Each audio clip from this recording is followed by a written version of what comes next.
Isang mayamang lalaki, nakaratay at may sakit, nakilala ng lahat bilang si Ginoong Vincent ang humiling sa kanyang nurse na magpanggap bilang kanyang anak na babae sa loob ng isang araw.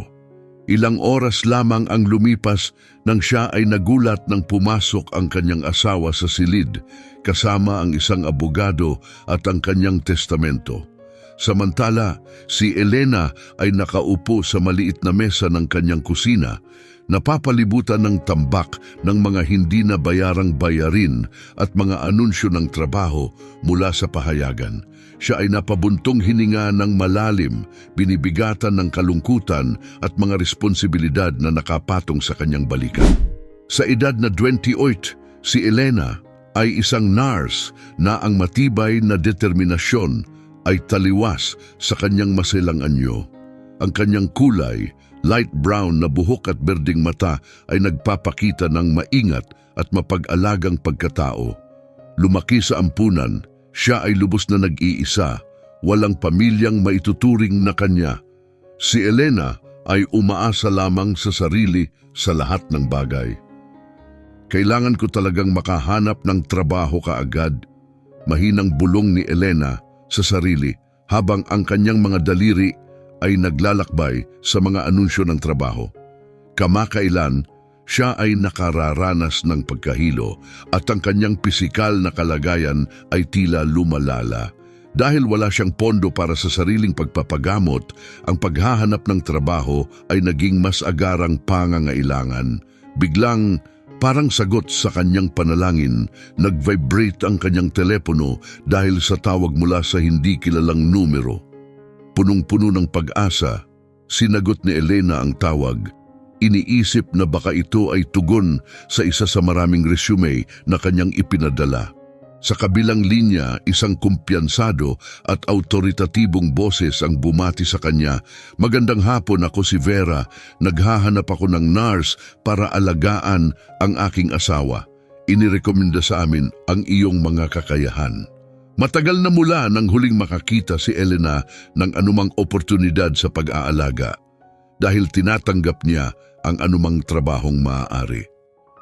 Hindi ko maalala na nag-apply ako para sa trabahong ito. Gayunpaman, interesado akong magtrabaho bilang tagapag-alaga. Tugon niya, maingat na itinatago ang kanyang desperasyon. Ang asawa ko, si Ginoong Vincent, ang siyang nagbanggit ng iyong pangalan. Kailangan namin kaagad ng isang taong may iyong mga kwalifikasyon. Mabilis na dagdag ni Vera. Maaari ka bang pumunta sa aming mansyon ngayong araw para sa isang panayam? Halos hindi makapaniwala si Elena sa kanyang swerte.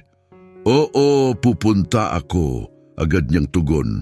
Pagdating sa maringgal na Vincent Mansion, sinalubong siya ni Vera na ang matikas na tindig at matalim na tingin ay hindi nagbigay ng anumang palatandaan. Sa panahon ng panayam, si Vera ay tila walang pakialam sa kondisyon ng kanyang asawa. Ang asawa ko ay na-diagnose ng isang bihirang sakit. Sabi ng mga doktor, may ilang buwan na lang siyang natitira. Sa palagay ko, sobra lang ang sinasabi ng mga doktor. Hindi naman ito kasing sama ng sinasabi nila. Pahayag ni Vera ng may kaswalidad. Nakaramdam ng simpatya si Elena para kay Ginoong Vincent, na bahala sa tila kawalan ng malasakit ni Vera sa kalusugan ng kanyang asawa. Malungkot itong marinig. Mas maigi kung makilala ko si Ginoong Vincent. Kung maaari, tugon ni Elena. Halatang nag-aalala na baka walang malasakit si Vera sa paghihirap ng kanyang asawa. Siguro hindi siya kasing lamig ng inaakala ko, naisip ni Elena. Umaasang mali ang kanyang unang impresyon. Bago pa sila makapagpatuloy, isang lalaking nakasuot ng damit panghardin ang aksidenteng pumasok sa silid, pinutol ang kanilang usapan. Napangiwi si Vera sa malinaw na iritasyon nang makita ang lalaki. Hindi mo ba nakikita? Lumabas ka na, mariing sigaw niya. Ang hardinero, halatang labis na napahiya, ay yumuko at tumiklop ang balikat sa bigat ng kanyang mga salita. Pasensya na po, Ginang Vera, hindi na po mauulit, nauutal niyang tugon. Nahuli ang maawaing tingin ni Elena. Nakaramdam ng dikomportabling damdamin si Elena habang pinapanood ang eksena. Binigyan niya ang hardinero ng isang mahabaging tingin, ngunit nanatili siyang nakatuon sa kanyang layuning masuri ang kalagayan ni Ginong Vincent, nag-aalala na maaaring may hindi napapansing pagmamaltrato mula sa kanyang asawa. Pakisuyo, mahalaga na makita ko muna si Ginoong Vincent. Mariing giit niya. Dinala siya sa silid ni Ginoong Vincent at halos wala pa siyang oras upang magpakilala nang mapansin niyang may mali.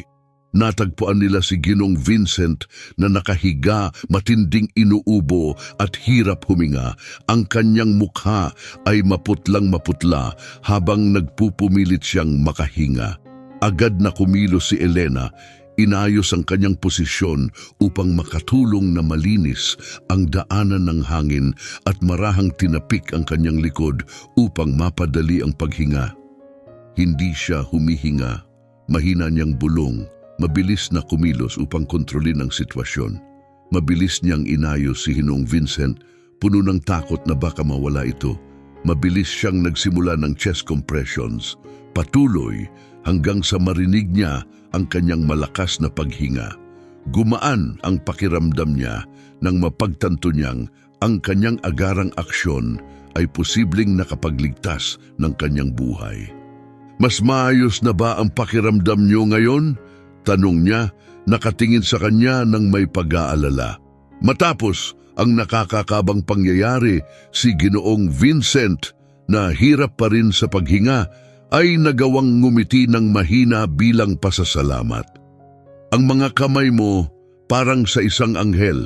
Salamat, mahina niyang sabi, halos pabulong.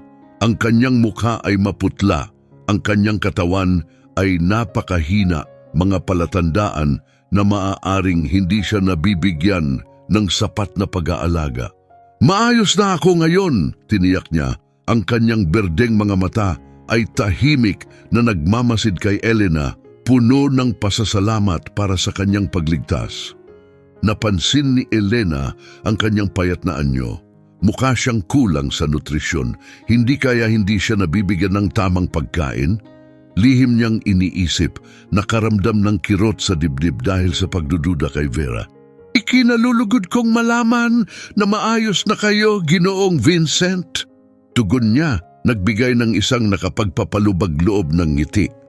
Mula sa pintuan, tahimik na pinanood ni Vera ang nangyayari, halatang hindi komportable. Parang may nagawa kang kapakipakinabang, Elena, puna ni Vera. Ang tono niya ay may halong hindi pagsang-ayon na tila umaasa siya ng ibang resulta. Gayunpaman, sa palagay ko ay kaya ko nang alagaan ang aking asawa. Gumagaling na siya. Ang nangyari ngayon ay isang aksidente lang, dagdag ni Vera, tila ipinapahiwatig na hindi na kailangan ang tulong ni Elena. Ngunit mariing sumagot si Ginong Vincent, halatang naiinis sa walang pakialam na saloobin ng kanyang asawa. Gusto kong siya ang maging nurse ko, madiin niyang sinabi. Elena, tanggapin mo ang posisyon, iniligtas mo ang buhay ko. Nakaharap sa kagaanan ng loob na nakatulong siya at sa tensyon ng sandali, maingat na pinili ni Elena ang kanyang mga salita. Handa akong magbigay ng pinakamahusay na pangangalaga kay Ginoong Vincent, tugon niya. Ang kanyang tingin ay palipat-lipat kina Ginoong Vincent at Vera. Dahil sa kanyang kalagayan, nais kong mag-request ng full-time na tungkulin.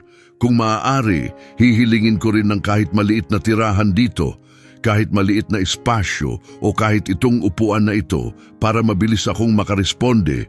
Paliwanag niya, ang kanyang pag-aalala sa kalusugan ni Ginoong Vincent ay kasing bigat ng kanyang pangamba tungkol sa relasyon nila ng kanyang asawa. Manatili ka kung gusto mo, mabilis na sagot ni Ginoong Vincent.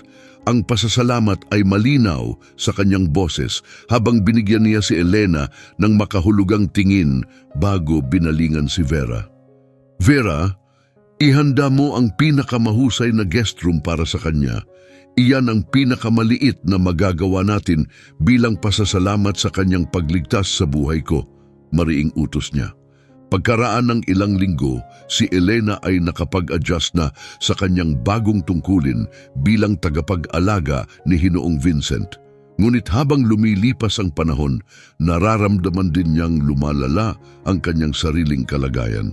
Kailangan kong kumita ng higit para makapagpatingin sa doktor. Siguro makakahanap ako ng trabaho tuwing araw ng pahinga, kanyang inisip. Subalit, ang ideya ng pansamantalang pag-alis mula kay Ginoong Vincent ay nagbibigay sa kanya ng matinding kaba, takot na baka lumala ang kalagayan nito habang wala siya. Aalagaan ko ang sarili ko kapag gumaling na siya, kanyang ipinasya. Habang naglalakad sa mahahabang pasilyo ng mansyon, dala ang tray na puno ng mahahalagang gamot at medikal na direktiba para sa kanyang pasyente. Sa kabila ng kanyang maingat na pagsunod sa mga tagubilin ng doktor, patuloy na bumababa ang kalusugan ni Ginoong Vincent, sabay sa kanyang sariling kalagayan. Sa kabila ng kanyang paghihirap, nagpatuloy siya sa kanyang tungkulin. Kailangan niya ako, mahinang bulong niya sa sarili habang inaakyat ang hagdan sa kabila ng pagod. Pagpasok niya sa malawak na silid ng may sakit na negosyante, nadatnan niya itong kakatapos lamang ng tawag sa telepono. Ang boses nito ay kasing hina ng huni ng hangin. Nang ibaba nito ang telepono, inilingon niya ang kanyang maputlang berdeng mata kay Elena. May bakas ng pagkaapurahan sa kabila ng kanyang kalungkutan. Ang tawag ay malinaw na mahalaga, nag-iwan ng anino ng pagkabahala sa kanyang mukha na puno na ng pagdurusa. Elena, mahina niyang sambit, halos hindi marinig matapos ang tawag. Maaring ito na ang huling araw ko. Ang kanyang mga salita ay parang umalingaw-ngaw sa katahimikan ng malawak na silid. Mabigat sa damdamin ng nalalapit na katapusan, agad na lumapit si Elena, inilapag ang tray sa tabi ng kama habang iniintindi ang kanyang mga sinabi. Nag-ipon pa ng lakas si Ginoong Vincent at idinagdag, may isang napakahalagang bagay akong nais ipagawa sa iyo. Tumigil siya, bawat salita ay tila nagpapagod sa kanya habang nilalabanan niya ang hirap sa paghinga. Bago pa makapagtanong si Elena, nakuha ang kanyang pansin ng tray kung saan napansin niya ang isang hindi pamilyar na bote kasama ng mga karaniwang gamot, pati na rin ang 2 sobre na hindi naroon noong nakaraang araw. Dahil kabisado niya ang lahat ng gamot at dokumentong karaniwang kasama sa kanyang araw-araw na gawain kay Ginoong Vincent, agad niyang napagtanto na bago ang mga ito. Karaniwan, si Vera ang nangangasiwa ng lahat ng reseta mula sa mga doktor. At alam ni Elena na walang dapat naroon nang hindi niya nalalaman. Lumapit si Elena, lalong nababahala habang nahihirapan si Ginoong Vincent na ipahayag ang kanyang kahilingan. Alam mo ba kung ano ito?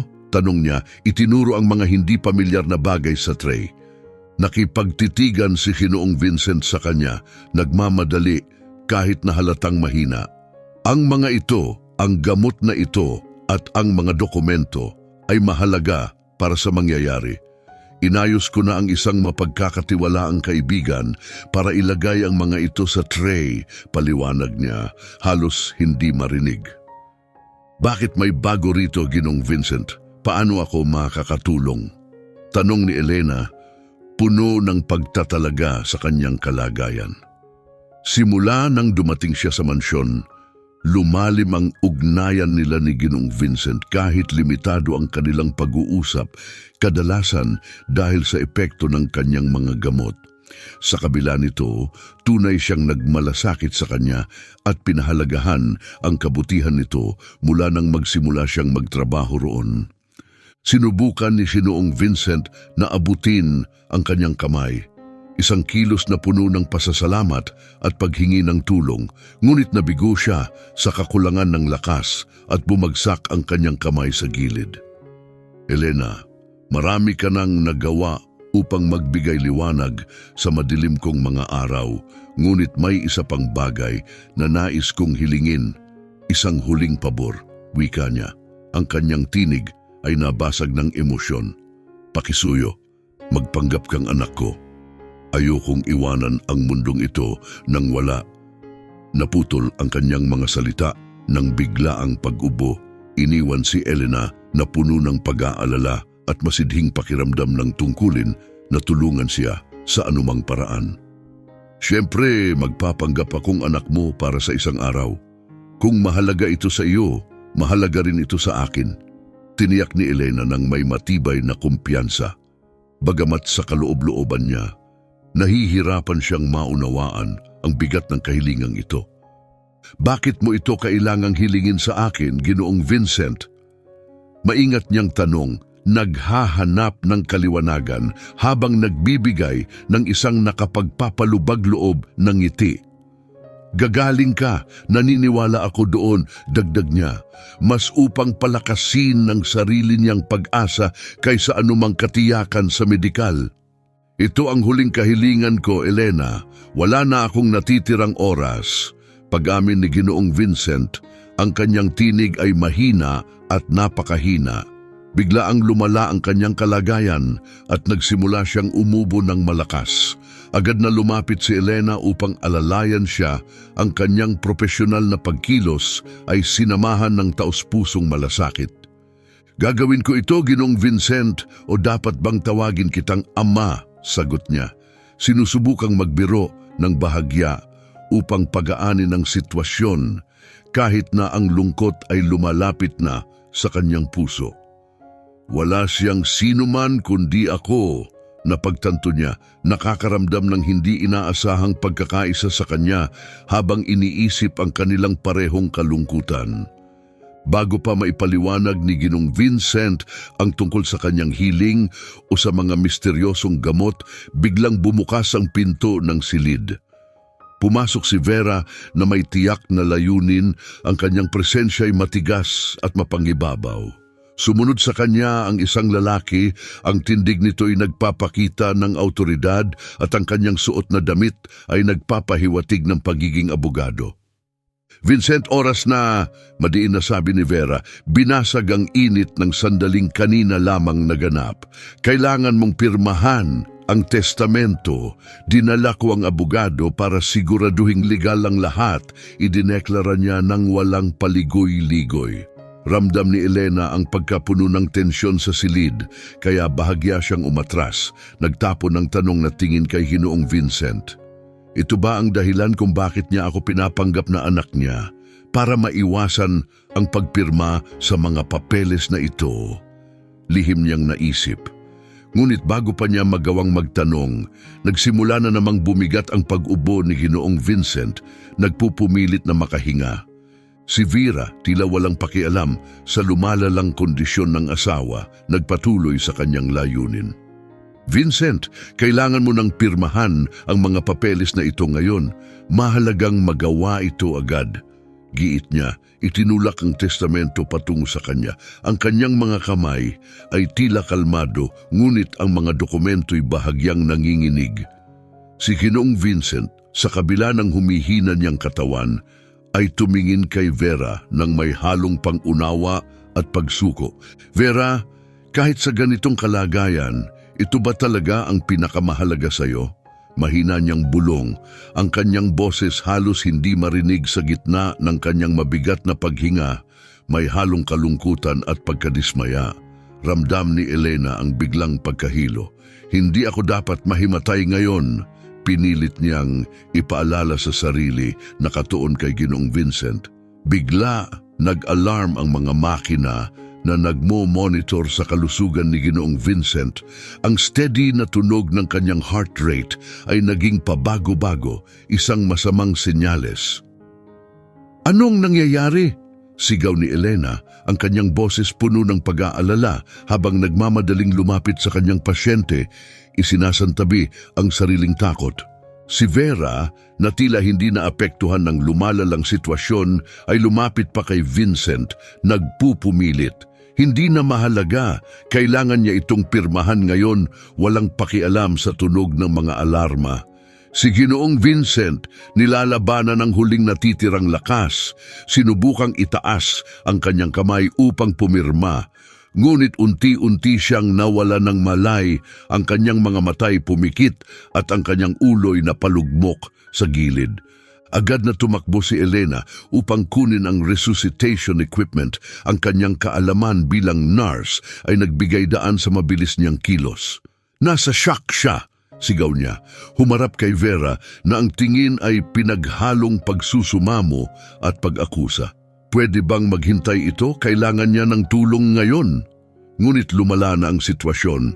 Ang panggigipit ni Vera ay nagtulak kay Ginoong Vincent sa kritikal na kalagayan at si Elena ay nagmamadaling gumawa ng paraan upang iligtas siya. Habang abala si Elena sa pagsubok na sagipin si Vincent, biglang tinabig ni Vera ang kanyang mga kamay, dahilan upang bumagsak ang resuscitation device sa sahig at mabasag. Lumayas ka dito! Ikaw ang dahilan kung bakit siya nagkakaganito. Maayos siya bago ka dumating. Galit na sigaw ni Vera, itinuro siya patungo sa pintuan. Sa kabila ng matinding utos ni Vera na umalis, si Elena ay pinapatakbo ng mas malalim na layunin. Hinihikayat ng tungkulin at desperadong pag-asa na iligtas si Ginoong Vincent mula sa bingit ng kamatayan. Hindi, kailangan kong gawin ito, mahinang sabi ni Elena, para sa sarili, ngunit sapat na malakas para marinig ni Vera.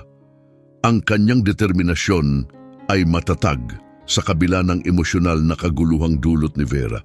Mamamatay na siya na pagtanto ni Elena, ngunit hindi niya kayang hayaan itong mawala ng ganito. Nanginginig ang kanyang mga kamay habang inaabot ang isang emergency na gamot, isang matapang na desisyong dulot ng desperasyon. Ginoong Vincent, mangyaring manatili ka sa akin, mahinang bulong niya, umaasang ang kanyang mga salita ay maaaring magsilbing tali upang dalhin siya pabalik mula sa bingit. Pinanood ni Vera si Elena nang may hindi makapaniwalang ekspresyon. Ano sa tingin mo ang ginagawa mo? Alisin mo ang mga kamay mo sa asawa ko ngayon din! Sigaw niya, ang boses na puno ng autoridad, ngunit may halong takot. Nanatiling nakatuon si Elena sa kanyang gawain, halos hindi naririnig si Vera. Ang buong atensyon niya ay nakatuon sa pagsisikap na iligtas ang natitirang tibok ng buhay kay Ginoong Vincent. Isang irony ang sumagi sa isip niya. Si Ginoong Vincent, may-ari ng isang malaking kumpanya ng gamot, ay tila wala sa agarang abot ang mga medikasyon na maaaring magbigay ng pagkakataon sa kanyang buhay. Sa kabila ng kaba sa kanyang ginagawa, alam ni Elena na maaaring ito na ang huling pagkakataon para maisalba si Ginoong Vincent. Isinagawa niya ang iniksyon. Ang bawat segundo ay tila humahaba habang hinihintay niya ang epekto nito. Nagmatiyag siya ng may matinding pag-aalala, umaasa sa anumang positibong senyales, kahit gaano kaliit na nagpapakitang tama ang kanyang desisyon. Ngunit sa halip na pagbuti, ang kalagayan ni Ginoong Vincent ay lalong lumala.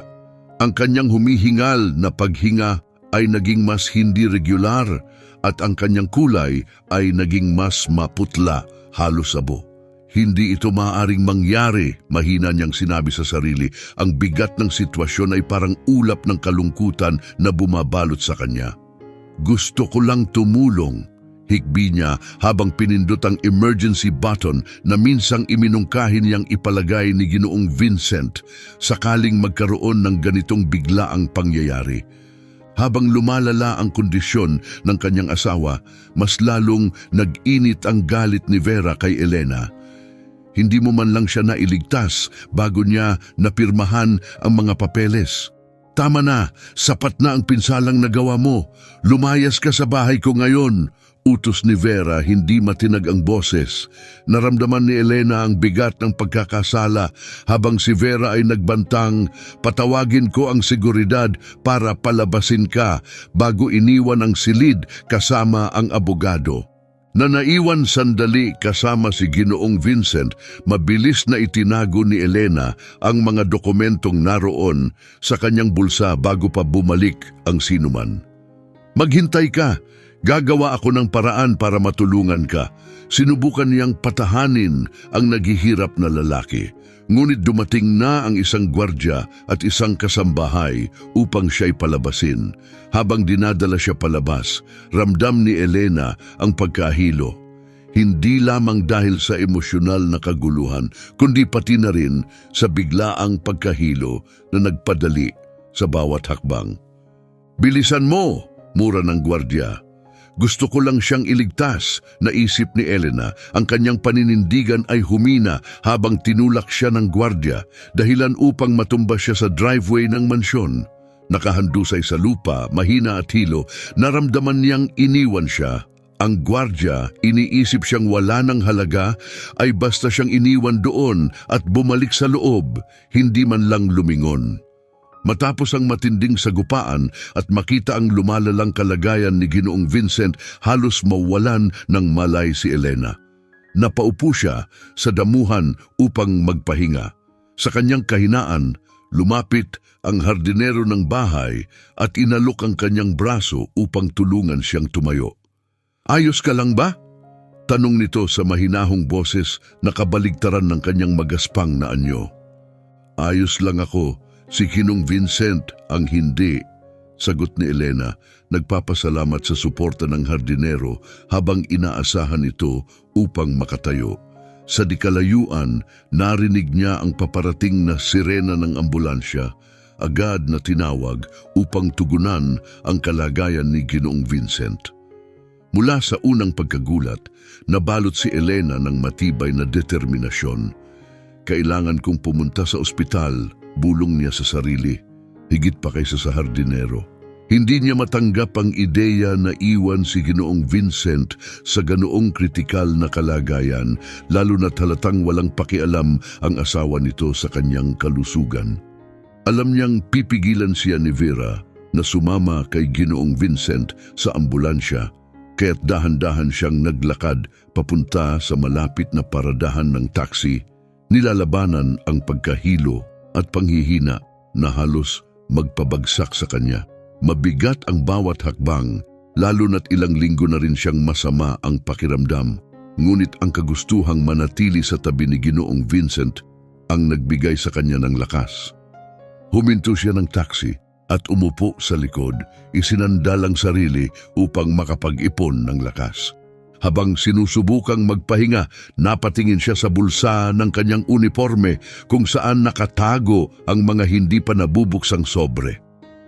"Diyos ko, sana may mahalagang impormasyon dito," dasal niya ng may desperasyon habang binubuksan ang selyo. Sa loob ng sobre, nadiskubre niya ang isang nakakagulat na bagay. Isang positibong resulta ng pagsusuri sa pagiging ama na nagpapatunay na may anak si Ginoong Vincent na hindi niya kilala, at isang detalyadong medikal na ulat na nagpapakita na ang misteryosong anak na ito ay may parehong bihirang sakit na kasalukuyang nagbabanta sa buhay ni Ginoong Vincent. Walang pangalan na nakasaad, kaya't bumulong si Elena sa sarili, sino kaya ito? Nagsimulang bumalot sa kanya ang matinding kaba at pangangailangan na kumilos. Pagdating sa ospital, agad siyang tumakbo sa reception, habol ang hininga at mabigat ang dibdib sa bigat ng sitwasyon. "Kailangan kong makita ang isa sa mga pasyente. Si Ginoong Vincent, ang pangalan niya." Pakiusap niya, puno ng pag-aalala ang boses. Tiningnan siya ng receptionist na may halong simpatya at professional na hindi nagpahalata ng emosyon. "Pasensya na, ngunit tanging mga kapamilya lamang ang maaaring bumisita sa kanya ngayon," tugon nito. Sinusunod ang mahigpit na protokol. Napahinto si Elena, ramdam ang bigat ng desisyong kailangan niyang gawin. Naalala niya ang hiling ni Ginoong Vincent na magpanggap siyang anak nito, isang pakiusap na ngayon ay naging moral na pagsubok. Hawak ang resulta ng pagsusuri, huminga siya ng malalim at pinili ang kanyang landas. "Ako ang anak niya. Ang mga papeles na ito ang patunay. Kailangan ko siyang makita. Mahalaga ito," madiin niyang sinabi. Ipinapakita ang dokumento na sa kabutihang palad, hindi nagbanggit ng kasarian ng anak. Pinagmasdan ng receptionist ang mga papeles at sa kanyang profesionalismo, hindi na nagtagal sa pagtatanong. Sa huli, tumango ito at binigyan siya ng pahintulot. Sumunod po kayo sa akin, anito, habang inaakay si Elena sa tila walang katapusang mga pasilyo ng ospital. Habang sinusundan ang receptionist, naramdaman ni Elena ang bigat ng bawat hakbang, tila sumasalamin sa kanyang kaguluhan sa loob. Ginagawa ko ba ang tama? Tanong niya sa sarili, ramdam ang bigat ng kasinungalingang kanyang sinabi. Ngunit ang kanyang pangako kay Ginoong Vincent na hindi siya iiwan sa pinakamadilim na oras ng kanyang buhay, ang nagbigay sa kanya ng lakas ng loob na ipagpatuloy. Pagdating sa pintuan ng silid ni Ginoong Vincent, saglit siyang tumigil, naghahanda para sa anumang makikita niya. Malalim ang kanyang paghinga habang pumapasok at tumambad sa kanya ang malupit na katotohanan ng kalagayan nito. Si Ginoong Vincent ay nakahiga, konektado sa iba't ibang makina. Ang bawat tunog ng beep ay tila paalala kung gaano kanipis ang hibla ng buhay. Mukhang napakahina nito, intubado at wala sa malay. Lumapit si Elena sa tabi ng kama, dala ang halo-halong damdamin ng sakit at pagkakasala. Ginoong Vincent, ako ito, si Elena. Dumating ako agad hanggat kaya ko. Mahina niyang sinabi, halos pabulong. Kahit alam niyang hindi siya maririnig nito, ang lamig ng kamay nito sa ilalim ng kanyang palad ay nagpatibay sa kanyang loob habang umalingaw-ngaw sa kanyang isipan ang pakiusap nito. Lumingon siya sa doktor na tahimik na nag-a-update ng mga detalye sa medikal na tala ni Ginoong Vincent. Bago muling magsalita, nagtipon si Elena ng lakas. Ako ang anak niya. Maaari ba ninyong sabihin sa akin ang kalagayan niya? Tanong niya, pilit pinapanatili ang katatagan sa boses sa kabila ng kasinungalingan. Hindi niya gusto ang panlilinlang, ngunit alam niyang ito lang ang paraan para manatili sa tabi ni Ginoong Vincent at subukang itama ang mga bagay. Tiningnan siya ng doktor at bumuntong hininga bago nagsalita. Si Ginoong Vincent ay nasa malubhang koma. Malamang hindi na siya aabot hanggang bukas. Paliwanag nito na parang tinibag ang mundo ni Elena. Ramdam niya ang paglaganap ng kawalan sa kanyang kalooban habang bumibigat ang mga salita ng doktor. Hindi siya maaaring mawala ng ganito, naisip niya. Lumingon sa doktor. Pakiusap, kailangan ko ng kaunting oras na mag-isa kasama siya. Kasama ang aking ama, paghingi niya. Habang lumapit sa kinaroroonan ni Ginoong Vincent na tahimik na nakapaligid ng mga makinang medikal. Nang lumabas ang doktor, umupo si Elena sa armchair sa tabi ng kama. Ginoong Vincent, naalala ko ang pangako ko sa inyo. Nagsimula siya, nanginginig ang boses dahil sa emosyon. Tutuparin ko ang huli ninyong hiling. Ngayon, ako ang anak ninyo.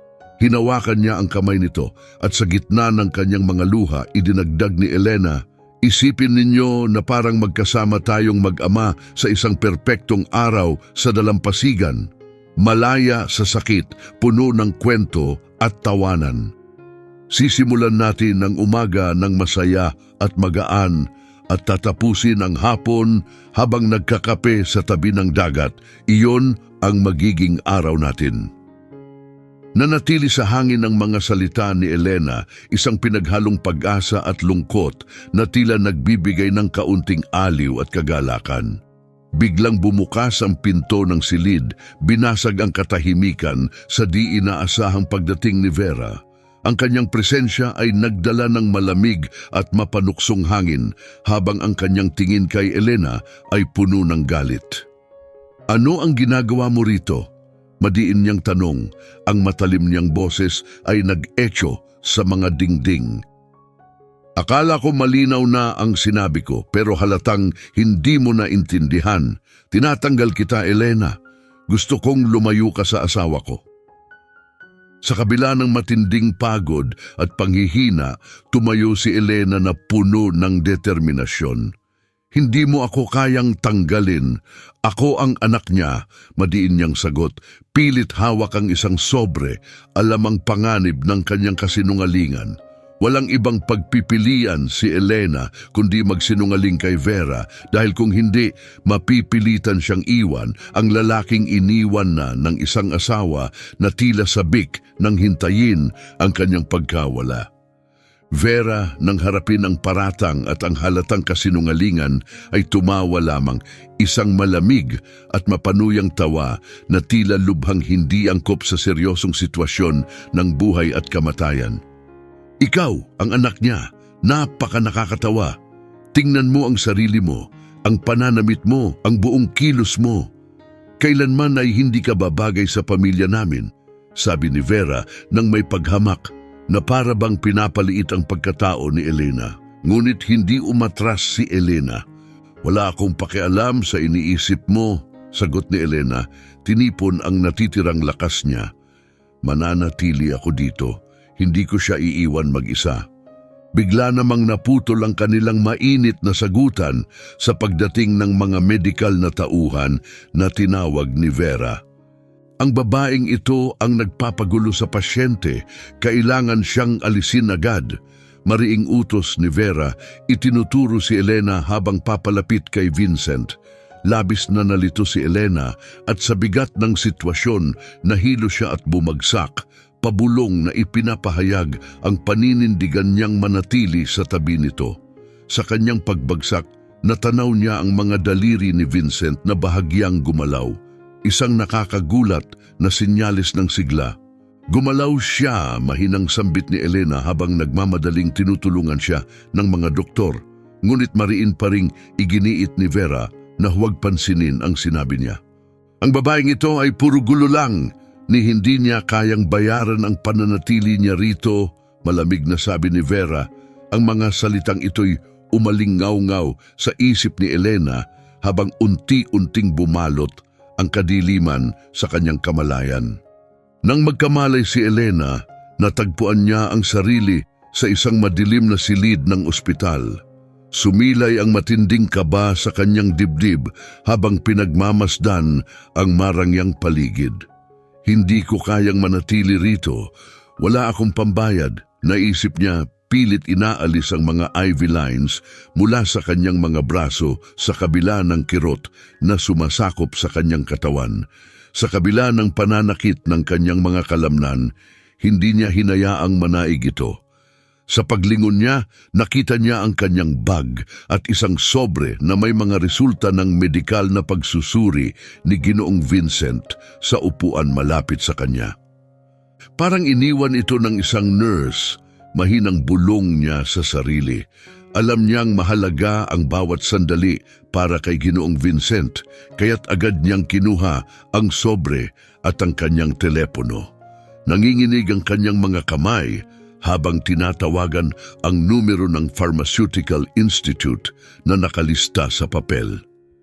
Mabilis na sinagot ang tawag niya at nakakonekta siya sa isang pharmacist. Bumigat ang kanyang paghinga sa nerbiyos habang hinihintay ang tugon. Nang binanggit niya ang pangalan ni Ginoong Vincent, sabi niya, Pharmaceutical Institute. Dr. Patrick ito. Paano kita matutulungan? Sagot ng boses mula sa kabilang linya. Dr. Patrick, ako po si Elena, nurse ni Ginoong Vincent. Nagkasakit po siya at kasalukuyang nasa ospital. Natagpuan ko ang inyong impormasyon mula sa isang test na ginawa niya. Hindi ko po alam ang susunod na hakbang, pero desperado akong tumulong sa kanya. Paliwanag niya, pilit pinapanatili ang linaw ng kanyang boses sa kabila ng panghihina. Elena, nauunawaan ko ang sitwasyon ni Ginoong Vincent. Napakahalaga na manatili kang nasa tabi niya ngayon. Hindi siya dapat mag-isa sa mga sandaling ito. Kaya mo ba iyon? Tanong ni Dr. Patrick na lalo pang nagdagdag sa kaba ni Elena. Sinubukan niyang bumangon mula sa kama, ngunit masyadong mahina ang kanyang mga binti. Pakisabi po sa akin kung ano ang nangyayari. Kailangan kong maintindihan kung paano ako makakatulong. Pagsusumamo niya, nag-aalala na ang kanyang pagliban ay maaaring nagdulot ng panganib sa buhay ng kanyang pasyente. Si Ginoong Vincent ay bahagi ng isang trial para sa paggamot ng isang bihirang sakit. Ang mismong sakit na dinaranas niya, paliwanag ni Dr. Patrick, mabigat ang tono ng kanyang pananalita. Ito ay isang makabagong inisyatibo na sa huling yugto ng pagsusuri. Inaasahan kong makumpleto ang mga resulta ng test ngayong araw para maipagpatuloy natin ang paggamot. Bagamat laban sa oras ang kalagayan ni Vincent, determinado akong ipaglaban ang bawat segundo ng kanyang buhay. Pupunta na ako sa ospital para makita siya, manatili ka sa tabi niya anuman ang mangyari. Mariing utos ni Dr. Patrick bago biglang ibaba ang tawag, dala ng kanyang matinding pag-aalala. Habang nagmumuni, naramdaman ni Elena ang malamig na takot. Ang mga test na nakita ko ay tila hindi konektado sa gamot na ibinigay ko kay Ginoong Vincent. Kung mabigo ang gamot at mawala siya dahil sa aking ginawa, hindi ko mapapatawad ang sarili ko. Naisip niya, nanginginig ang mga kamay sa takot. Kailangan kong bumalik sa kanya. Hindi ako maaaring manatili dito. Nagpasya siya, pilit itinatayo ang sarili. Masakit ang kanyang mga binti sa bawat hakbang, ngunit bawat galaw ay nagdadala ng mas matinding determinasyon.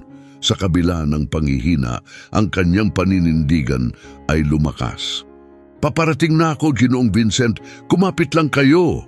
Mahinang bulong niya sa sarili habang nagmamadali sa mga pasilyo ng ospital. Hawak ang mga medikal na dokumento ni Ginoong Vincent. Pakisuyo, Diyos, bigyan niyo po ako ng lakas na makarating kay Ginoong Vincent bago si Dr. Patrick. Anuman ang mangyari sa akin, panalangin ni Elena habang nanginginig, takot para sa buhay ng kanyang pasyente. Patuloy siyang naglakad, pilit nilalabanan ang panghihina para makarating sa kanyang destinasyon. Pagdating niya sa silid ni Ginoong Vincent, naabutan niya ang isang kaguluhan ng mga aktibidad medikal. Napapalibutan ng mga doktor at nurse ang kama, abala sa kanilang mga gawain habang nag-uusap ng may kaseryosohan at pagmamadali. Sa gitna ng kaguluhan, narinig niya ang mga balitang bumabagabag, lumalala ang kondisyon ni Vincent at bawat ulat ay nagiging mas nakakatakot. Mawawala na siya, wala na tayong magagawa, sabi ng isang doktor na tila winawasak ang pag-asa ni Elena. Ano ang nangyayari? Tanong ni Elena. Puno ng pagkabalisa ang kanyang tinig habang pilit niyang lumapit. Nilalabanan ng panghihina na muling nagbabanta sa kanya. Kanina lang mukhang bumubuti na ang kalagayan niya pero bigla itong lumala, paliwanag ng doktor. Halos hindi marinig sa ingay ng mga alarma at beep ng mga monitor. Nawawala na siya. Napatingin si Elena kay Ginoong Vincent, napansin ang maputla niyang balat at ang mabagal, hirap na paghinga. Ang tagpong iyon ay muling pumukaw ng matinding takot sa kanya. Ang takot na mawala ang isang taong biglang naging napakahalaga sa kanya. Pakisuyo, kailangan ninyong gumawa ng paraan. Pagsusumamo ni Elena, nababasag ang kanyang tinig sa emosyon. Huwag ninyo siyang hayaang mamatay. Lumingon ang punong doktor kay Elena, mabigat ang ekspresyon na tila nagpapahiwatig ng grabeng sitwasyon. Napakalubha ng kalagayan ni Ginoong Vincent ngayon. Ginagawa namin ang lahat ng makakaya, pero kailangan mong maghanda para sa... Hindi! Putol ni Elena, tumataas ang kanyang boses sa lakas na nagulat pati siya. Huwag mo akong papaghandaing magpaalam. Kung may kahit pinakamaliit na posibilidad, anumang paraan para mailigtas siya, dapat natin itong subukan. Ang kanyang pagsusumamo ay tumigil sa hangin, ngunit muli na namang nagdilim ang kanyang paningin. Tumigil ang doktor, tinitingnan siya ng maigi at saka lumapit sa kanya mula sa gilid ng kama ni Vincent. Ginagawa namin ang lahat, pero kailangan din naming alagaan ang kalagayan mo. Mahina ka na, paliwanag ng doktor. Ngunit agad na sumagot si Elena. Huwag akong alalahanin, siya ang mahalaga. Hindi ko mapapatawad ang sarili ko kung hindi natin ginawa ang lahat ng makakaya, giit niya habang lalong dumidilim ang kanyang paningin. Huwag kayong sumuko sa kanya, siguradong may paraan pa tayong maaring subukan. Inilayo ng doktor ang blood pressure monitor habang si Elena ay napasandal ng mabigat sa dingding. Naiintindihan namin ang pag-aalala mo, pero kailangan nating harapin ang katotohanan sa kalagayan niya, maingat na paliwanag ng doktor. Alam ni Ginoong Vincent ang mga panganib. Gusto niyang alagaan din namin ang kalagayan mo, ang dedikasyon niya sa trabaho at ang tiwala niya sa atin pareho. Katotohanan, hindi siya basta-bastang numero sa akin, sagot ni Elena. Halata ang sakit at determinasyon sa kanyang tinig. Si Vincent ang nagbigay ng tiwala sa akin noong wala ng iba. Binigyan niya ako ng dahilan para magpatuloy. Hindi ko kayang basta na lang panoorin siyang mawala. Alalahanin mo, nanumpa ka tulad ko, dagdag niya, halos nauubos na ang lakas. Nagsimula nang umikot ang paligid habang nararamdaman niyang bumibigay ang kanyang katawan dahil sa kapabayaan sa sarili. Pakisuyo, gawin ninyong lahat para mailigtas siya. Mahinang bulong niya, halos hindi na marinig habang nararamdaman ang pagdilim ng kanyang mundo at ang mabilis na paglapit ng sahig bago siya tuluyang mawalan ng malay. Pagkalipas ng ilang araw, nagkamalay si Elena sa isang silid ng ospital. Dahan-dahan niyang iminulat ang mga mata, pinapansin ang maliwanag na ilaw na tumatama sa kanya sa isang hindi pamilyar na kapaligiran. Nasaan ako? Ano ang nangyari kay Vincent? Tanong niya sa sarili habang unti-unting bumabalik ang huli niyang alaala bago siya nawalan ng malay. Napansin niyang iba ang silid na kinalalagyan niya kaysa noong kasama niya si Vincent. Siguro napagtanto nilang hindi ko kayang bayaran ang pananatili ko sa dating ospital, inisip niya. Sa kabila ng bago niyang kapaligiran, napansin ni Elena ang malaking pagbabago sa kanyang kalagayan. Hindi na masakit ang kanyang mga kalamnan at madali siyang nakabangon mula sa kama, malayo sa dating panghihina. Pakiramdam niya ay malakas siya at ganap ng malusog. Nagkaroon siya ng labis na kuryosidad tungkol sa kanyang kalagayan at hangaring malaman ang tungkol kay Vincent, kaya pinindot niya ang call button upang tumawag ng doktor. Ilang sandali pa, pumasok ang isang elegante at magiliw na lalaki, ngumiti ng malapad nang makita siyang gising.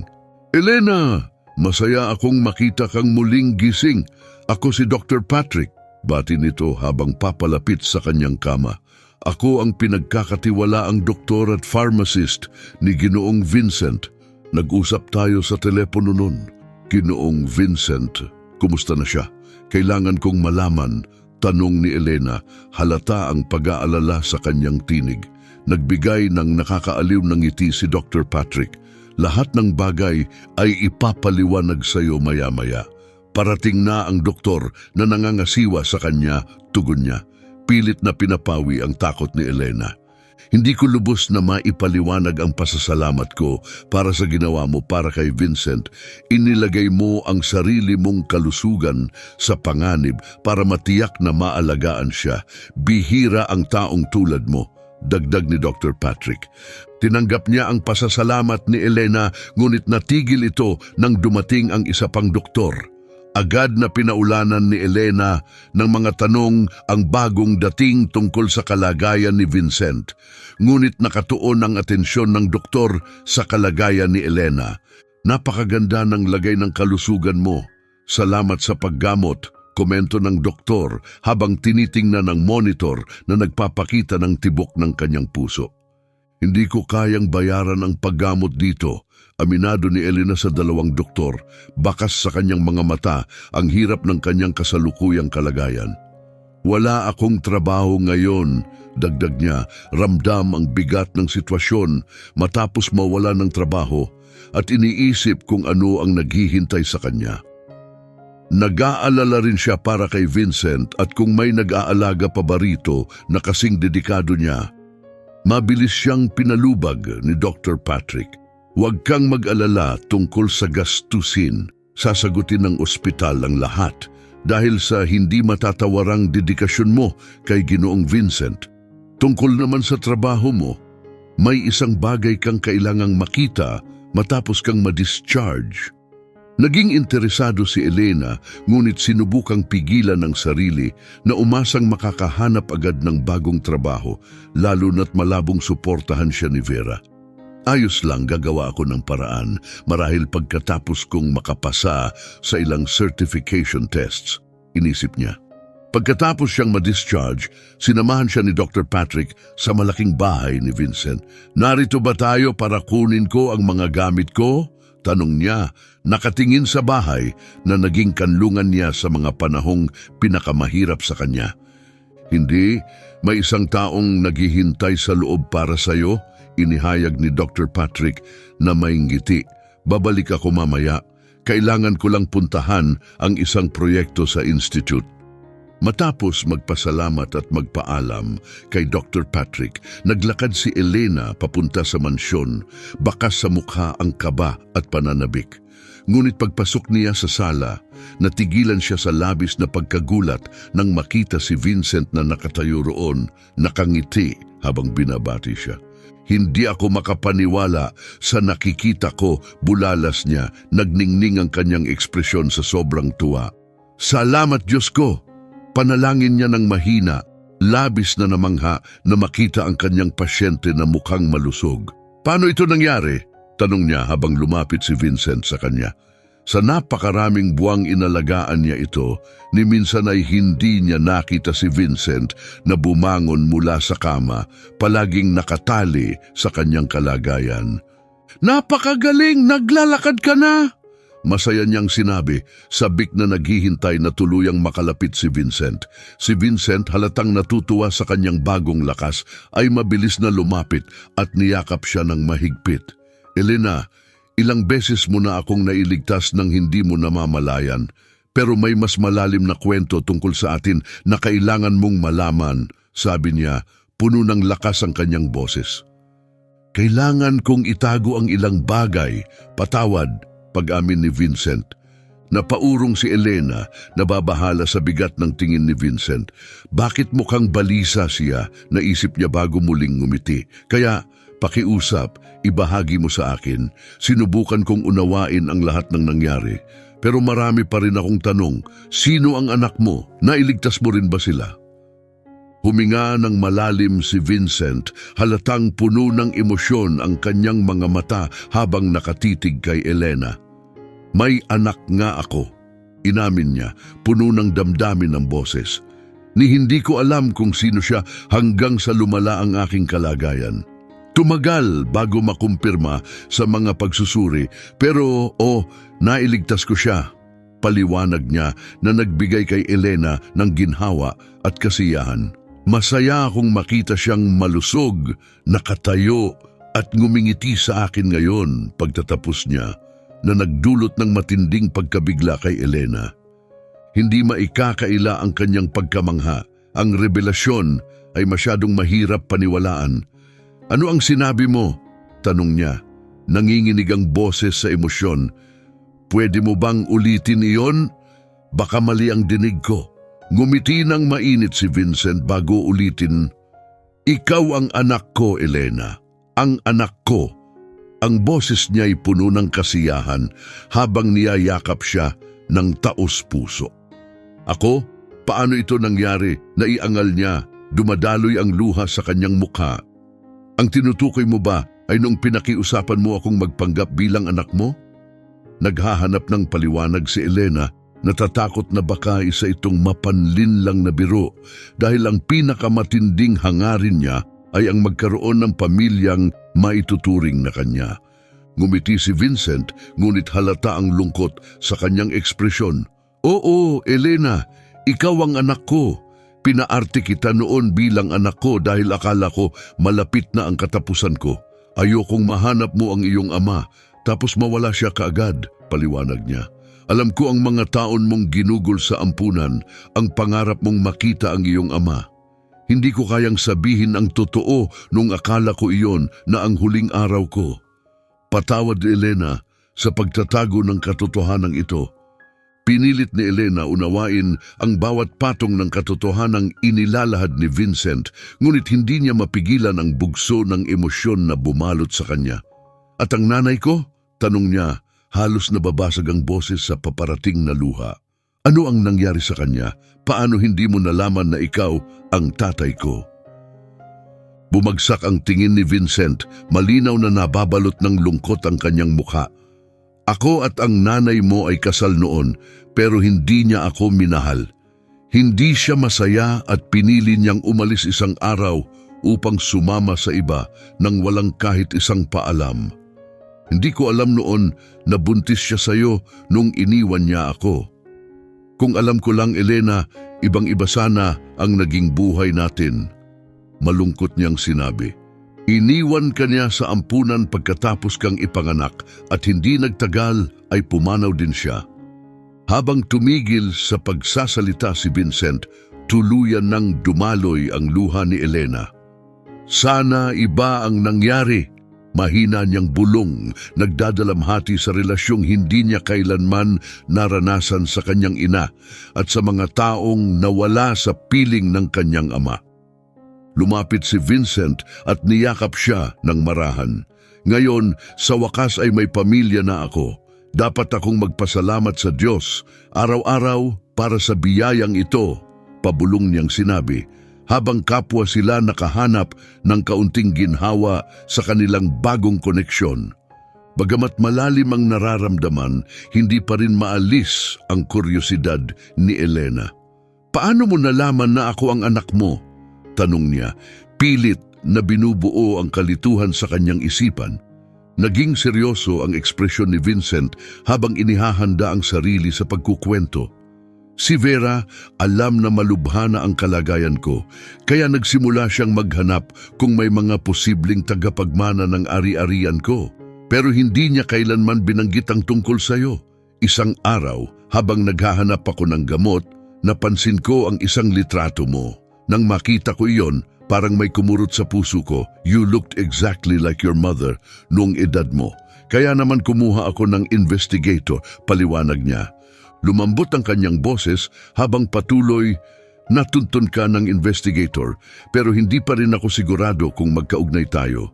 Kaya kinuha kita hindi lang para makumpirma ang koneksyon natin, kundi dahil natatakot akong baka minana mo ang sakit na ito. Hindi ko kayang isipin na haharapin mo ito ng mag-isa. Nagpatuloy si Vincent, lalong lumalalim ang mga revelasyon. Tutol si Vera na kunin kita. Sa tingin ko, natatakot siyang malaman ko ang totoo, kaya itinago niya ang lahat. Pero napansin kong palagi kanyang pinipilit tanggalin, bagay na hindi ko pinayagan, paliwanag niya. Halatang nanginginig ang boses sa emosyon. Habang hinihintay namin ang resulta ng DNA, hindi ko alam na nagdurusa ka rin dahil itinatago mo ang sakit mo para alagaan ako. Napahinto si Vincent, nalulunod sa kanyang emosyon habang ang mga luha ay tahimik na bumagsak. Napatingin si Elena sa sahig, namumula ang mga pisngi sa hiya. Ayokong mag-alala ka pa tungkol sa akin. Mahina niyang sinabi, puno ng pagsisisi ang kanyang tinig. Tiningnan siya ni Vincent ng may malalim na pagmamahal. Elena, ikaw ang anghel sa buhay ko. Gusto kong malaman ang lahat tungkol sa iyo. Ngunit tungkol sa nangyari, mas pinili kong unahin ang paghahanap ng lunas para sa iyo kaysa kumpirmahin ang ating pagiging mag-ama dahil para sa akin, hindi na iyon mahalaga. Sa puso ko, ikaw na ang anak ko. Ikaw na ang pamilya ko, mariing sabi niya, puno ng determinasyon ang kanyang boses. Ngumiti si Elena, banayad at puno ng pagninilay habang inaalala ang kanilang panahon na magkasama. Inalagaan ko siya na parang alam kong ama ko siya, naisip niya.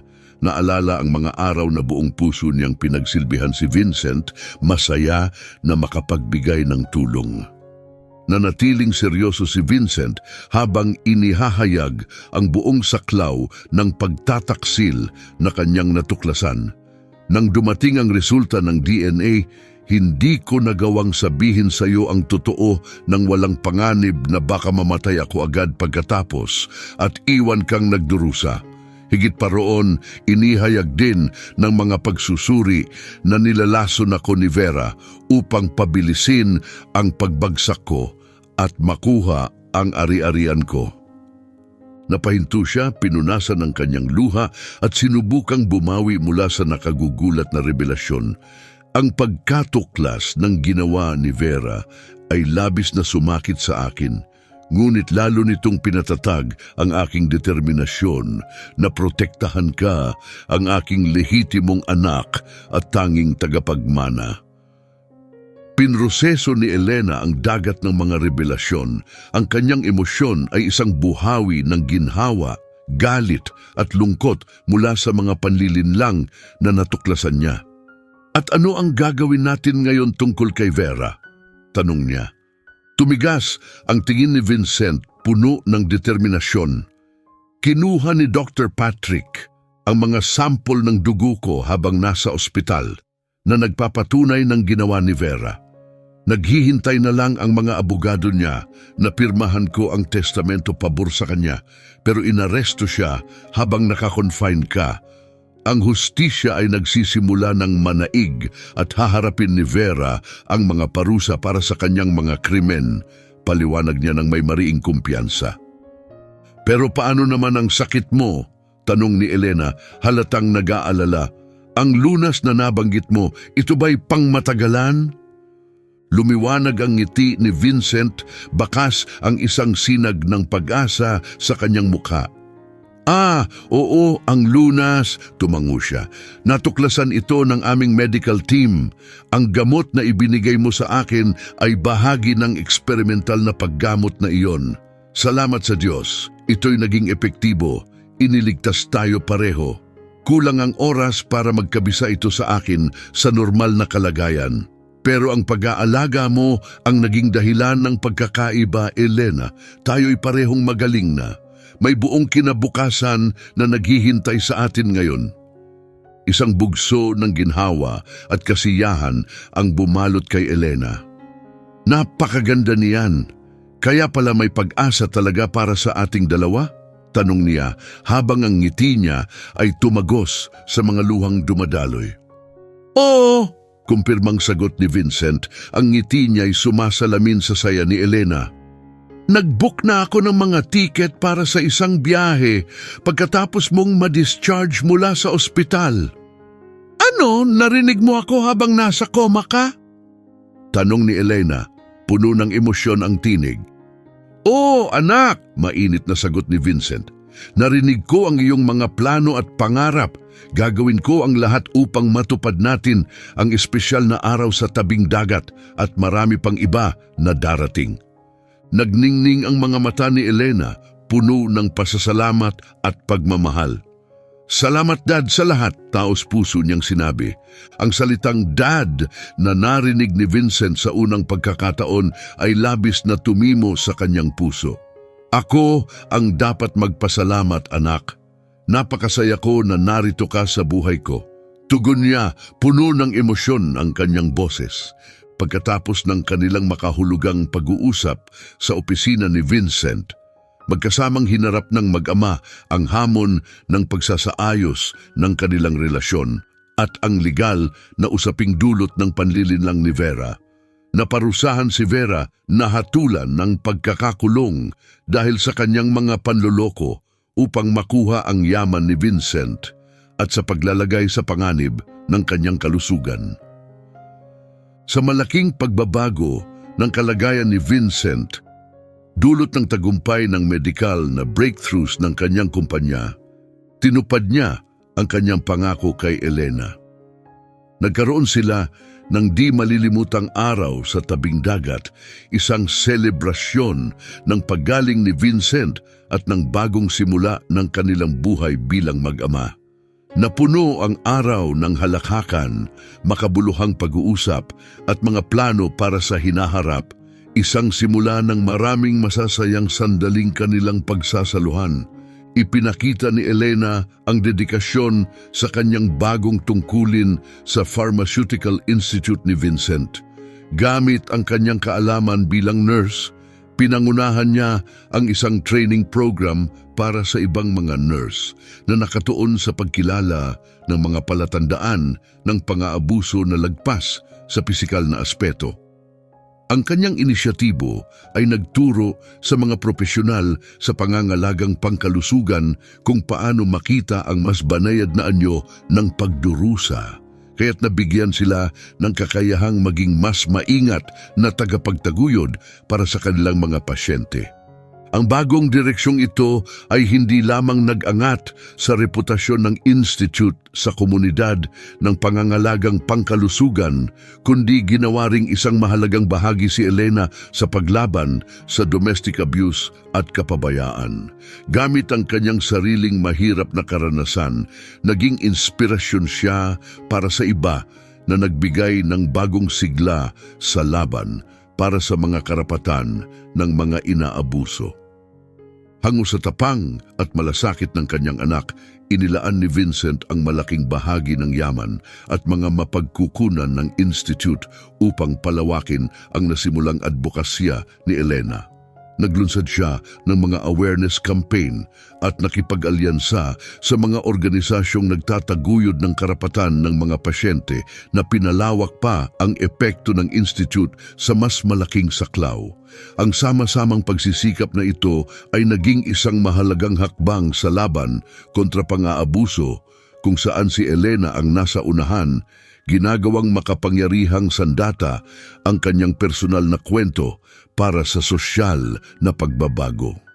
Sa ilalim ng pangunguna ni na Elena at Dr. Patrick, ipinatupad ng Institute ang mga makabagong pulisiya upang masiguro na lahat ng pasyente ay nakatatanggap ng pangangalaga sa isang kapaligirang hindi lamang ligtas, kundi tunay ding nag-aanyaya ng kaginhawahan. Ang inisyatibong ito ay nagtakda ng bagong pamantayan para sa pangangalaga ng pasyente sa buong industriya. Agad na umani ng pansin ang mga pagsisikap ni Elena lampas sa hangganan ng Institute. Inimbitahan siya na magsalita sa maraming mga komperensya at kaganapan na nakatuon sa kalusugan at kagalingan. Dito, ibinahagi niya ang kanyang profesional na pananaw at ang kanyang personal na kwento. Malalim ang naging epekto ng kanyang kwento. Tumimo ito sa puso ng marami at nagbigay inspirasyon upang mas maraming tao ang sumuporta sa kanyang advokasya.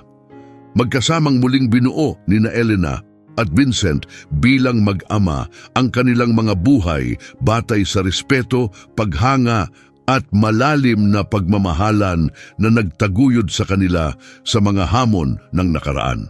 Natagpuan nila ang kaligayahan sa mga simpleng sandali na ipinagdiriwang ang bawat tagumpay bilang isang koponan. Kung nagustuhan mo ang kwentong ito, inaanyayahan ka naming mag-like at mag-subscribe sa aming channel. Ang inyong suporta ang nagbibigay inspirasyon sa amin upang patuloy na maghatid ng nakakaingganyong mga kwento halos araw-araw. Huwag palampasin ang aming susunod na kapanapanabik na kwento. Malapit na itong mapanood sa inyong screen. Lubos naming pinahahalagahan ang inyong suporta. Maaari ninyong i-click ang mga link na lumalabas na ngayon. Pinili namin ang espesyal na seleksyon na ito para sa inyo, puno ng mahahalagang kwento at siguradong magbibigay aliw. Hanggang sa muli!